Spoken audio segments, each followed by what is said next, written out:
இன்று உலகில் பொய், திருட்டு அதிகமாக காணப்படுகின்றது.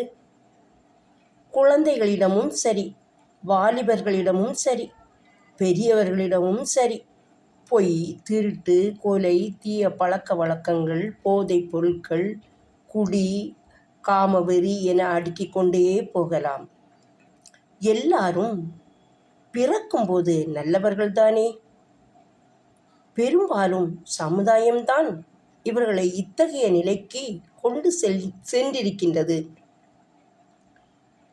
ஆம், இத்தகைய மக்கள் வாழ்கின்ற சூழலிலே சமுதாயம் பல கோணத்திலே இவர்களை வழிநடத்திய காரணம்தான் இந்நிலைக்கு தள்ளப்பட்டிருக்கின்றார்கள். யாரையும் இன்று சுயமாக சமுதாயமானது சிந்திக்க விடுவதில்லை. ஒருவர் ஒருவரை அடிமைப்படுத்துவதும், தான் என்ற மும்முரமாக அனைவரையும் தனக்கு கீழே ஆதிக்கம் செலுத்துவதும், பணம், சொத்து, ஜாதி, மதம், அதிகாரம், அந்தஸ்து, படிப்பு என பல நிலைகளிலே தன்னை கௌரவப்படுத்தி கொண்டு பல வேறுபாடு உடையவர்களாக காணப்படுவதால் ஒருவர் ஒருவரை தனக்கு கீழ் உள்ளவர்களை அடக்கி தனது கட்டுப்பாட்டுக்குள் வைத்து சுயநிலைக்கு அவர்களை சுய சிந்தனைக்கு சிந்திக்க வைக்காமலும் அதற்குரிய எண்ணங்களில் உருவாக்காமலும் இருந்தமையாலும் ஒவ்வொரு நிலையிலும் அவர்களை ஆணவத்தோடும் அதிகாரத்தோடும் ஆணும் பெண்ணுமாக சேர்ந்து அடக்கி ஆண்டதனாலும் சமுதாயம் இன்று இத்தகைய சீரழிவில் மாய்ந்துவிட்டது. ஆம், எல்லோரும் இத்தகைய தீய சக்தியை பயன்படுத்த முற்படுகின்றனர்.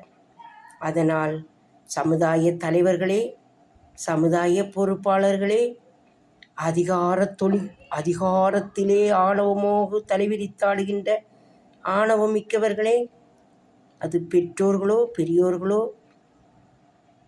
அந்த கௌரவங்களை எதிர்பார்க்கின்ற அனைவருமே இடம் கேட்டுக்கொள்வது, அவர் தனக்கு கீழ் இருக்கின்ற அவரவர்களுக்கு உரிமையை, குழந்தையாக இருந்தாலும் சரி, பணியாளராக இருந்தாலும் சரி, அவர்களுக்குரிய உரிமையையும் சிந்திக்கக்கூடிய தன்மையையும் கொடுத்து சுதந்திரமாக அவர்களை வாழ செய்யுங்கள்.